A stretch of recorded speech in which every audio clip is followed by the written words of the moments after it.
If you watched the first part, you already know why this diamond was locked away forever. But what most people don't realize is that locking it away didn't end the problem. It actually made the diamond more dangerous.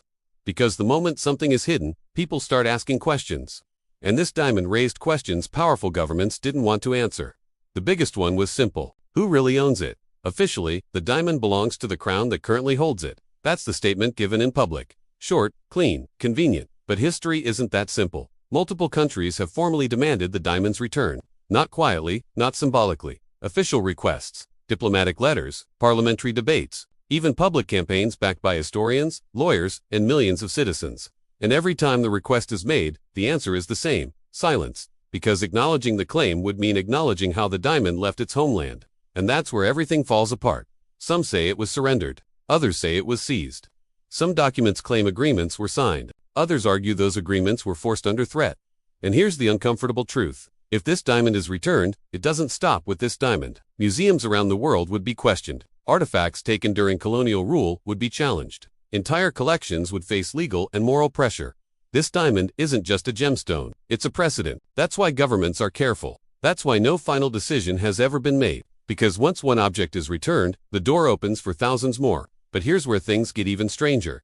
Even among those who demand the diamond's return, there is no agreement on what should happen next. Some believe it should be placed in a national museum. Some say it belongs to the descendants of the rulers who once owned it. Others argue it should never be displayed again, because even returning it could cause unrest. This diamond isn't just linked to one region. It passed through multiple empires, multiple dynasties, multiple conflicts. Each one left its mark. Each one believes they have a claim.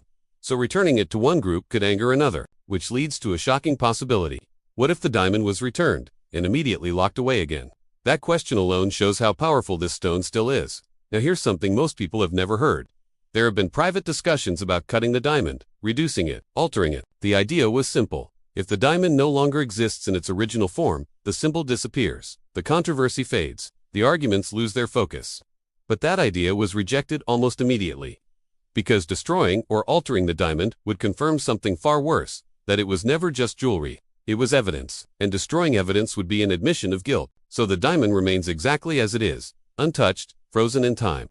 And the longer it stays locked away, the more powerful it becomes. In today's world, where lab-grown diamonds can be created perfectly and luxury is mass-produced, this diamond stands alone. Not because it's the most beautiful, but because it carries a history that cannot be replicated. No lab can grow conquest, no factory can recreate empire, and no amount of money can erase memory. That's why this diamond still creates tension centuries later. That's why it appears in headlines every few years. That's why politicians carefully avoid mentioning it unless forced. Because the diamond forces a question no one wants to answer. Can stolen history ever truly be owned? Some believe time has settled the issue. That what happened happened and the world should move on. Others believe time has only made the injustice louder. And here's the part that makes this story uncomfortable. There is no ending that satisfies everyone. Keeping the diamond locked away looks like avoidance. Returning it looks like confession. Selling it looks like exploitation. Destroying it looks like guilt. Every option creates consequences.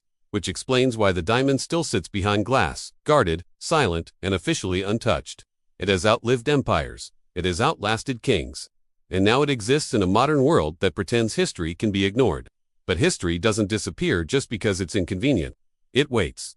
And this diamond is proof. So when people ask why it's still locked away, the answer isn't security. The answer is fear. Fear of what it represents. Fear of what it could trigger. Fear of what comes next. And that brings us to the final question. What happens if one day a government decides the risk is worth it? What happens if the diamond is finally returned, displayed, or claimed? Because the moment that vault opens, this stops being a story about a gemstone. It becomes a story about accountability. And that's a story the world still isn't ready to tell. If you think this diamond should be returned, comment why. If you think it should stay locked away, comment that too. Because in the next part, we're going to look at other famous diamonds that disappeared, were altered, or were quietly hidden to avoid history repeating itself. And once you see those, you'll understand why this diamond may never leave its vault.